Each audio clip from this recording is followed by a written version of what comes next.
Good morning বন্ধুরা, আশা করি সবাই খুব ভালো আছো। যে যেখানে আছো, আকাশটা দেখো কি সুন্দর, একদম দুর্গাপুজোর ফিল দিচ্ছে, তাই না?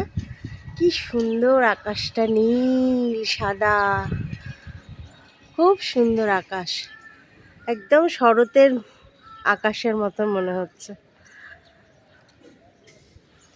তো আমার নতুন একটা ব্লগে তোমাদের সবাইকে অনেক অনেক স্বাগত জানাই। আজকে বুধবার, এখান থেকে ব্লগটা শুরু হচ্ছে। দেখতে থাকো শেষ পর্যন্ত, আশা করি ভালো লাগবে। তো পাখিদের খেতে দিতে চলে এসেছি, সকাল সকাল ঘুম থেকে উঠে। এখনো 7টা বাজেনি।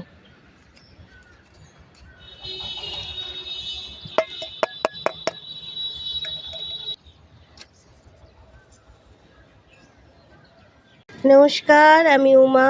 আমার নতুন একটা ব্লগে তোমাদের সবাইকে অনেক অনেক স্বাগত আর ভালোবাসা জানাই। তো তোমাদের সাথে নিয়ে শুরু করলাম আজকের নতুন ব্লগ। শেষ পর্যন্ত সাথে থেকো, আশা করি ভালো লাগবে। এই তো গাছগুলোতে জল দিয়ে নিলাম, আর দেখো কি সুন্দর ফুল ফুটেছে আমার গাছে, এই দেখো। আর এখানে একটা বার্ডস ফিডার বানিয়ে নিলাম আমি, কিছু খাবার দিয়ে দিয়েছি ওদের, যদি এসে খায় তো ভালো। সকাল 8টা বাজে, নিজের জন্য 1 কাপ চা বানিয়ে নিলাম, বসে খাবো, তারপরে বাদবাকি কাজকর্ম করব। চা খাওয়া শেষ। আর এদিকে দেখো, কালকে কাচাকুচি করেছিলাম, 1 গাদা জামা কাপড় সোফায় পড়ে রয়েছে, এগুলো গোছাবো। তার আগে ওই ঘরের বিছানাটা গুছিয়ে নিই। চলো বিছানাটা গুছিয়ে নিই।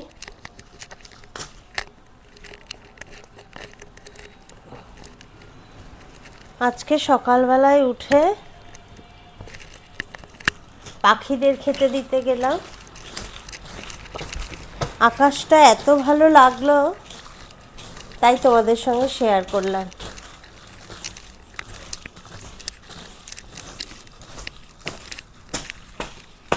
আজকে বাজারে যাব, বুধবার।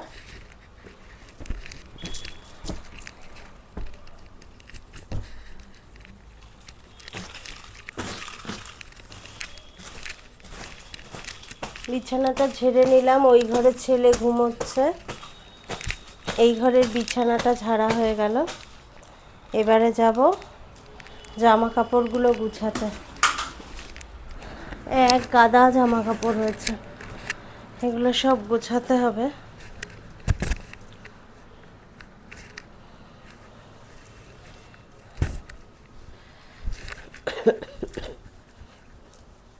ব্রুজু আজকে ঘুমোচ্ছে, সেই সকালবেলায় উঠে 4টে বিস্কুট খেয়েছে, খেয়ে তারপরে ঘুমিয়ে পড়েছে। ও তাই করে, ভোরবেলা 5:30টার সময় উঠে 4টে বিস্কুট খাবে, হিসু করবে, আমি ফ্রেশ হব, 4টে বিস্কুট খেয়ে তারপরে আবার শুয়ে পড়বে।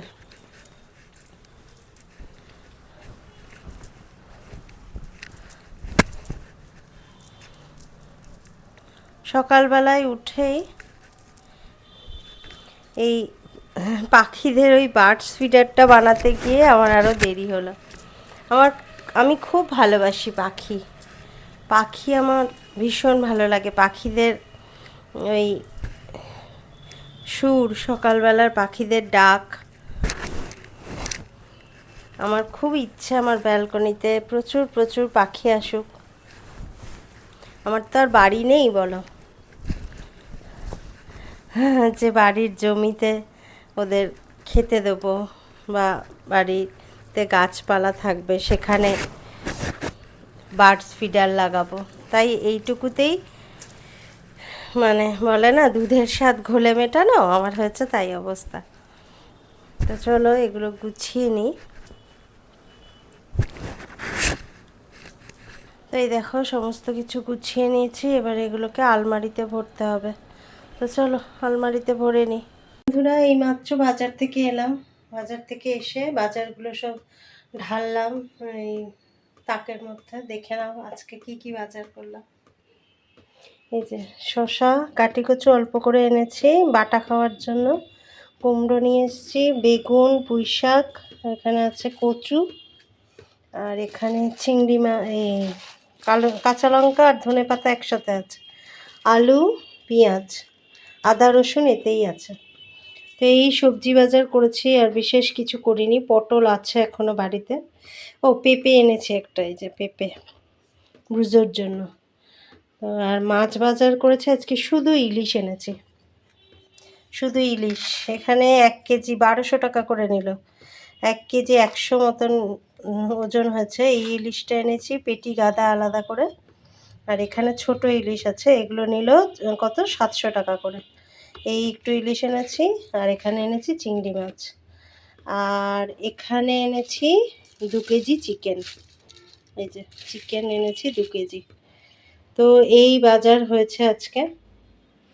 হ্যাঁ, তোমাদের কেমন লাগলো আমাকে কমেন্টে লিখে অবশ্যই জানাবে। বাজার গুছিয়ে নিয়েছি, আর এখানে আজকে যা রান্না করব সেই জন্য এগুলো বের করে রেখেছি, সবটাই শেয়ার করব তোমাদের সাথে। আর ওদিকে দেখো ব্রুজোকে খেতে দিয়ে এসেছি, কারণ সেই 5:30টায় উঠেছি, দেখতে দেখতে 7:30 10:30 বাজে এখন। তো আয় ব্রুজো, আসো, বসেছি, আসো। উঠতেই পারছে না গো, ওর পায়ে এত ব্যথা হয়েছে না, খুঁড়িয়ে খুঁড়িয়ে হাঁটছে না। ওকে নাও শোনা, খাও, তুমি তো গুড বয়, খেয়ে নাও। চলো ওকে খাইয়ে নিই, তারপর আসছি। বন্ধুরা দেখো, এই যে জামা কাপড়গুলো আর আলমারিতে তুলতে পারিনি গো, দেরি হয়ে গেছে। আর এদিকে দেখো 3টে নারকোল নিয়ে এসেছি, সস্তায় পেলাম। সস্তা বলতে ওই আর কি 40 টাকা করে নিল, তাও তাও সস্তা। 50 টাকা করে 60 টাকা করে নেয় ওই জন্মাষ্টমীর আগে আগে। আমার নারায়ণ পুজো হয় ওই তখন, সেই সময়। তো সেই জন্য বাজারে প্রচুর তালও উঠেছে, আমি আর সাহস করিনি। তালের বড়া করা ভীষণ ঝামেলা, ভীষণ ঝামেলা জানো তো। কিন্তু তাও জন্মাষ্টমীতে ভাবছি এবার, আমার মা বলে গেল যে জন্মাষ্টমীতে তোর ঘরে তো জগন্নাথ আছে, নারায়ণ আছে, গোপাল নাই বা থাকলো, তুই একটু করে দিতে পারিস না? বাসন কোসন তো সবই রয়েছে ঠাকুরের। তো সেই জন্য এবার ঠিক করেছি একটু ভোগ করে দেব ঠাকুরকে, যদি পারি, সম্ভব যদি হয় ওই তালের বড়া করে দেবো, আর না হলে ওই লুচি ভোগ করে ঠাকুরকে দেবো। তো চলো এই ঝাড়ু পোছাটা করে নিই ঘরে, তারপরে ঠাকুর দিয়ে ঘরে, তারপরে 1 কাপ চা খেয়ে তারপরে যাব রান্নার জোগাড় করতে। ঘর ঝাড়ুটা আগে করে নিলাম ভালো করে, দেখো কত নোংরা বেরিয়েছে। ঘরটা ভালো করে ঝাড়ু দিতে পারলে মুছতে একটুও বেশি সময় লাগায় না। তো ঘরটা ভালো করে ঝাড়ু দিয়ে নিলাম, এবার মুছে দেব। ঘর ঝাড়ু পোছা হয়ে গেছে, বেসিনটা নোংরা হয়েছে, বেসিনটাকে ভালো করে ধুয়ে তারপরে যাব।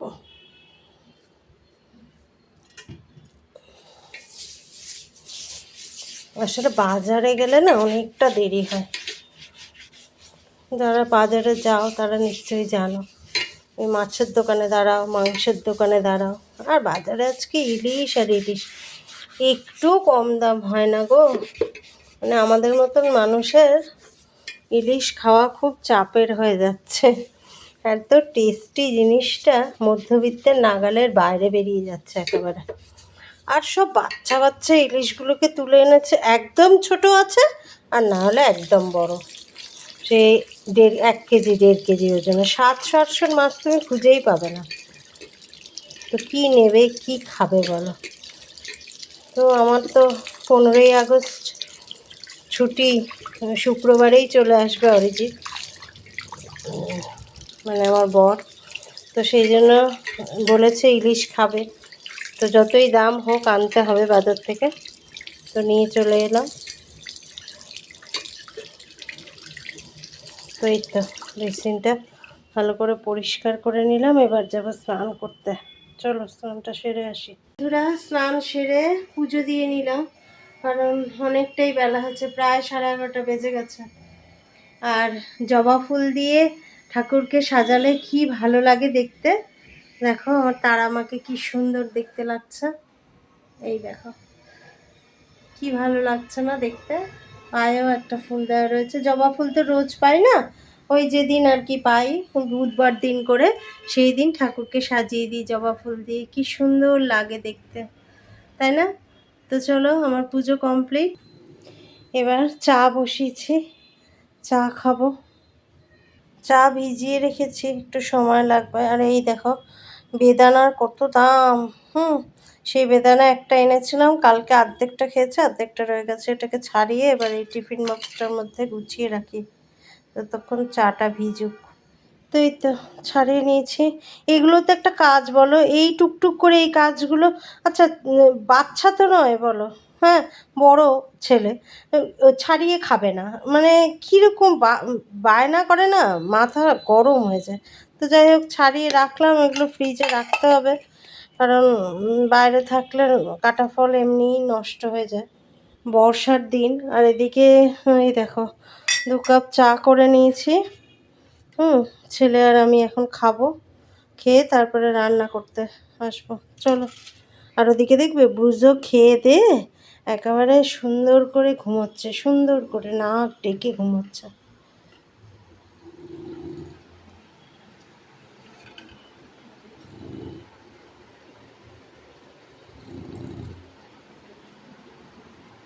শুনলে ওর নাক ডাকার আওয়াজ? এনে চা, চা করে এনেছি, খেয়ে নে। আজকে বানাবো ইয়াখনি আলু পনির পোলাও। তো সেই জন্য এই যে রসুন আদা আর এই অল্প একটু পেঁয়াজ, এটা পেস্ট করে নেব। এই যে পেস্ট হয়ে গেছে।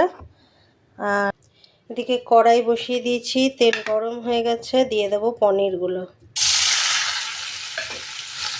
পনিরগুলো লাল লাল করে ভাজা হয়ে গেছে, এবার এটা তুলে নেব। এই পেস্টটার মধ্যে আমি ভুলে গিয়েছিলাম, এই যে মৌরি দিয়ে নিতে হবে, একটু মৌরি দিয়ে আবার পেস্ট করে নেব। এবার ওই যে তেলটা আছে, ওই তেলটা সাদা তেল দিয়েছি আমি, তেলের মধ্যে এই যে মানে যত রকম গরম মশলা আছে আর কি, সাজিরে, তারপরে এটা হচ্ছে দারচিনি, লবঙ্গ, এটা হচ্ছে গোলমরিচ, জয়িত্রী, ছোটো এলাচ, বড় এলাচ, হ্যাঁ এই সবগুলো এখানে ফোড়নে দিয়ে দেবো।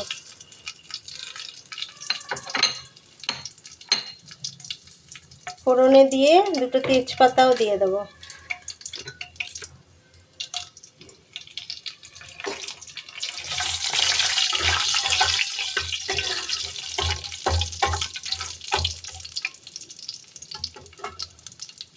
ফোড়নটা ভাজা ভাজা হলে দিয়ে দেবো এই যে আলুগুলো, যেহেতু আলু আর পনির দিয়ে হবে জিনিসটা, আলুগুলো হালকা করে ভেজে নেব।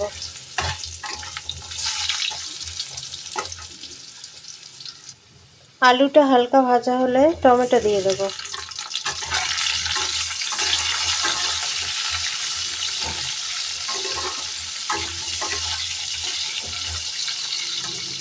এই সময় এই যে মশলাটা করে রেখেছিলাম পেঁয়াজ, আদা, রসুন আর মৌরি দিয়ে, সেই পেস্টটা দিয়ে দিলাম। এবার একটু কষে নেব এটা।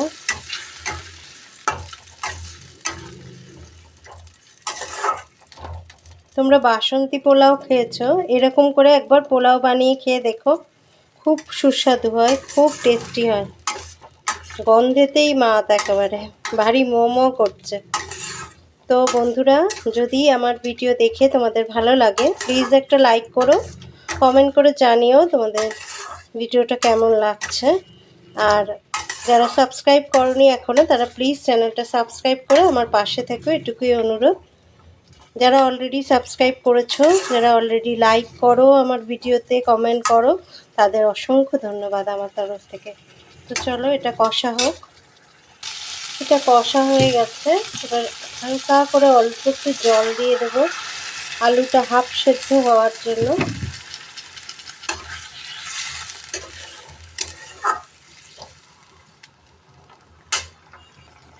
এখনই দিয়ে দেবো নুন পরিমাণ মতন। যতটা তোমরা চাল নিয়েছো সেই অনুযায়ী নুনটা দিতে হবে। আমি 2 কাপ চাল নিয়েছি, তো 2 চামচ মতন নুন দিয়ে দিলাম। এবার এটা চাপা দিয়ে দেবো।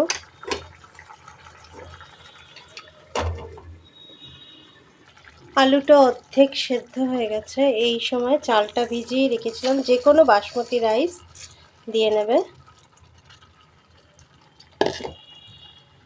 চালটা অবশ্যই ভিজিয়ে রাখতে হবে। আমি এই কাপের 2 কাপ চাল দিয়েছি, তো সেই অনুযায়ী 4 কাপ জল এখানে গরম করেই রেখেছিলাম, জলটা দিয়ে নিলাম। বাদ বাকি আলুটা ওই চালেই সেদ্ধ হয়ে যাবে। তো চলো এবার চাপা দিয়ে দেবো, সিমে করে চাপা দেওয়া থাক। একটু খুলে এই যে যখন অল্প অল্প জল দেখা যাবে তখন পনিরটা দিয়ে, এই যে এই সময় পনিরটা দিয়ে দেবো।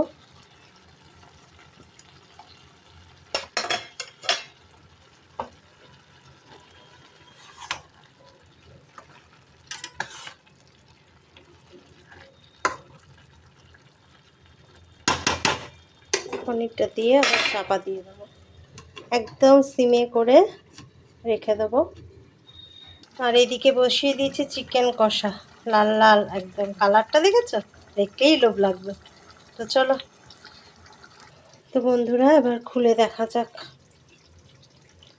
আহা, কি গন্ধ বেরিয়েছে গো! তো এই সময় হয়ে গেছে আমার পোলাওটা।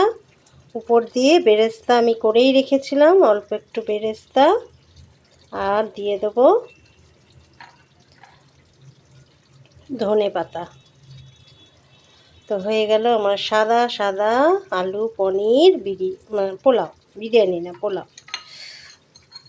তো চলো দেখো একদম রেডি, আর এদিকে চিকেন কষাও রেডি। তো এই হলো আজকে আমার দুপুরের মেনু। তো তোমাদের দেখিয়ে দিই কেমন ঝুরঝুরে হয়েছে পোলাওটা। এই দেখো একদম ঝুরঝুরে হয়েছে, কোনো রকম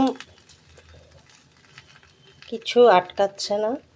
তো এই যে একদম ঝুরঝুরে হয়েছে, আলুও সেদ্ধ হয়ে গেছে, দেখবে এই দেখো আলু সেদ্ধ হয়ে গেছে। তো এই হলো আজকের লাঞ্চ মেনু। তো বন্ধুরা আজকে এই পর্যন্তই রাখবো, আজকের মতন বিদায়। আবার দেখা হবে অন্য কোনো ভিডিওর অন্য কোনো পর্বে। তাহলে সবাই খুব ভালো থেকো, টাটা।